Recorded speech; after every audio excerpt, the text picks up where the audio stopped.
तो आज हम बात करेंगे equation of circle passing through two points and equation of tangent, जो किसी एक पॉइंट पे गिवन होगी। क्या मतलब हुआ, देखिए हमारे पास जो है, चले क्वेश्चन है जी, find equation of circle passing through point -2 -5, यानी सर्कल के ऊपर दो पॉइंट गिवन है।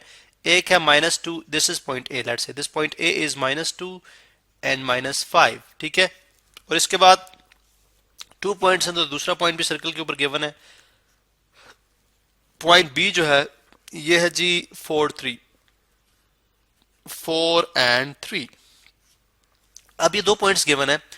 अब हमें क्या करना है, हमें इक्वेशन ऑफ सर्कल बतानी है, प्रोवाइडेड दैट के इन दोनों पॉइंट्स में से किसी एक पॉइंट के ऊपर इक्वेशन ऑफ टेंजेंट भी गिवन है। And what is equation of tangent? Equation of tangent, equation of tangent हम ड्रॉ भी करेंगे इसको, जो है वो ड्राइंग के साथ भी हम समझेंगे। Equation of tangent is 3x + 4y, 3x + 4y -24 is equal to 0। और यहाँ पे हम चले एक रिस्ट्रिक्शन भी लगा देते हैं इस क्वेश्चन के अंदर कि जो टेंजेंट है ये पॉइंट बी के ऊपर लाई करता है। टेंजेंट जो है पॉइंट बी के ऊपर लाई करता है। मैं थोड़ा सा यहाँ पे एक्सिस ड्रॉ कर लूँ तो फिर आपको क्वेश्चन समझने में बहुत आसानी हो जाएगी। This is my Y axis and this is my X axis.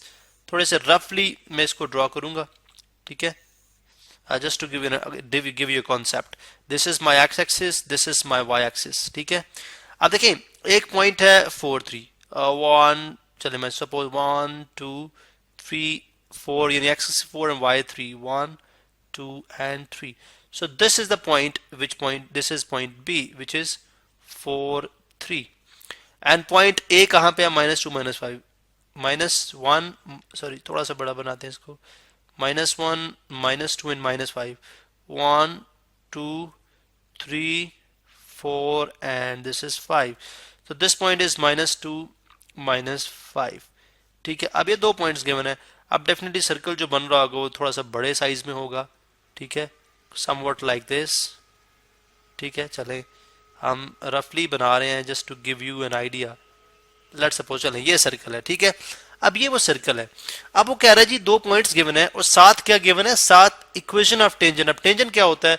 कोई भी एक लाइन जो है पॉइंट बी पे इस सर्कल को जस्ट वन पॉइंट पे इंटरसेक्ट करेगी एक्सटर्नली, ठीक है। This is called tangent line, this is called tangent line, इस लाइन को बोलते हैं this is called tangent line. चले डेफिनेटली इसका कोई सेंटर भी होगा, डेफिनेटली इस सर्कल का कोई सेंटर भी होगा। अब हमें तो सेंटर का मालूम नहीं है, हमें नहीं पता कि सेंटर इसका क्या होगा, ठीक है। अब हम जस्ट ये assume कर रहे हैं, जस्ट ये assume कर रहे हैं कि दिस इज द टेंजेंट। और इसकी इक्वेशन क्या है? इसकी इक्वेशन है 3x + 4y -24, 3x + 4y -24 is equal to 0।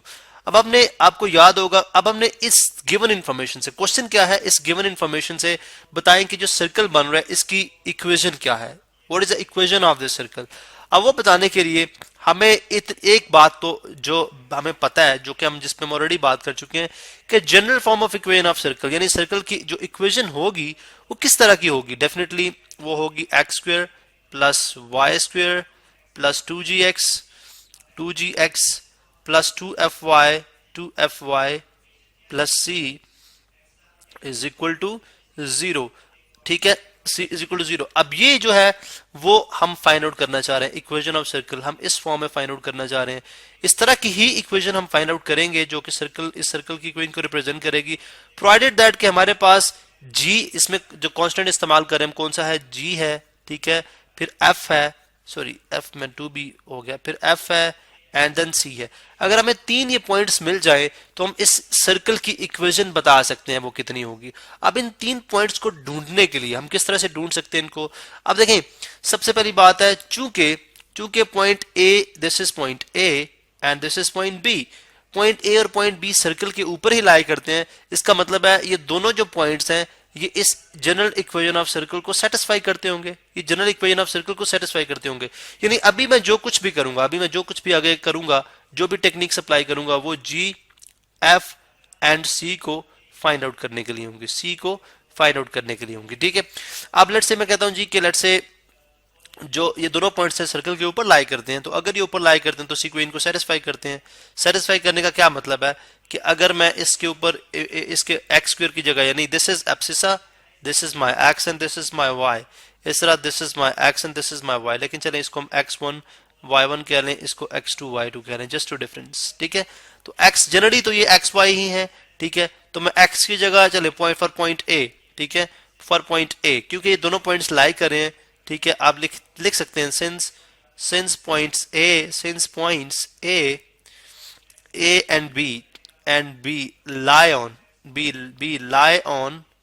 lie on given circle, ठीक है, क्योंकि सर्कल का पार्ट है तो डेफिनेटली ये जो है वो सेटिस्फाई करती होंगी दोनों इक्वेशंस को। तो डेफिनेटली x की जगह मैं रखूंगा -2 का स्क्वायर, विच इज -2 का स्क्वायर, -2 स्क्वायर प्लस y है -5 स्क्वायर, उसके बाद plus 2 times g into x, what is x -2 plus 2 times f into y क्या है -5 प्लस c। अब अगर मैं इसको सॉल्व कर लूं तो -2 का स्क्वायर 4 हो जाएगा, -2 का स्क्वायर 4 प्लस 25, -5 का स्क्वायर 25 प्लस 4 29, इसका मतलब ये बन जाएगा -2 times 2 4g -10f plus c plus 29 is equal to 0, plus 29 is equal to 0। इसको मैं लेट से क्या देता हूँ equation number, this is my equation number 2, चलें इसको इक्वेशन नंबर 1 कर लेते हैं हम, this is equation number 1 and this is equation number 2। इसी तरह से चूंकि सेकंड पॉइंट जो है वो बी भी लाई करता है इसके ऊपर, तो बी के लिए भी इक्वेशन फाइंड आउट कर लेते हैं।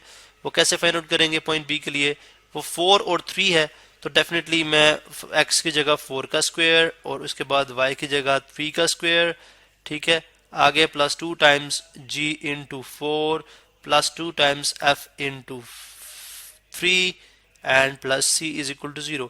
इसको मैं अगर सिंप्लीफाई कर लूं तो आप देख सकते हैं कि मेरे पास क्या आंसर आ जाएगा।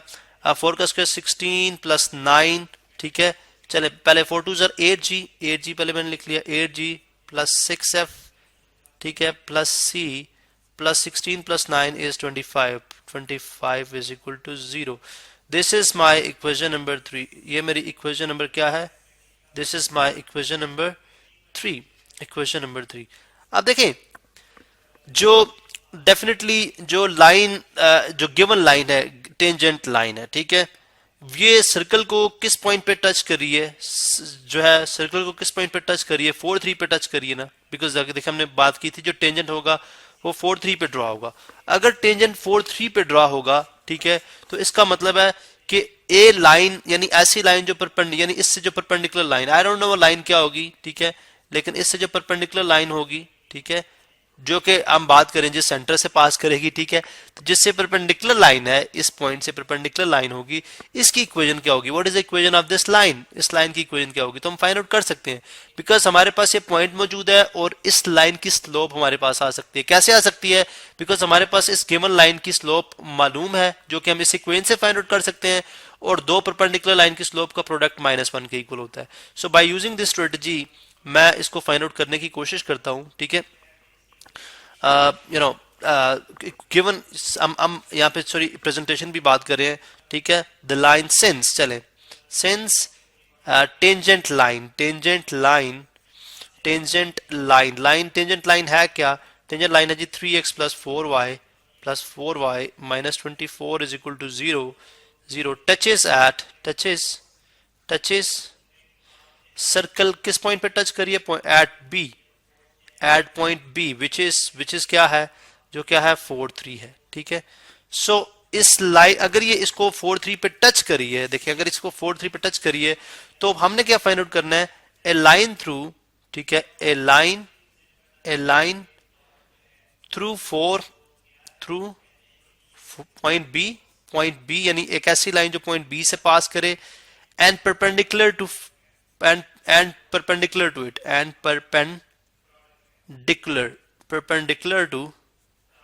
परपेंडिकुलर टू टेंजेंट चलें, इसी लाइन के परपेंडिकुलर टू टेंजेंट।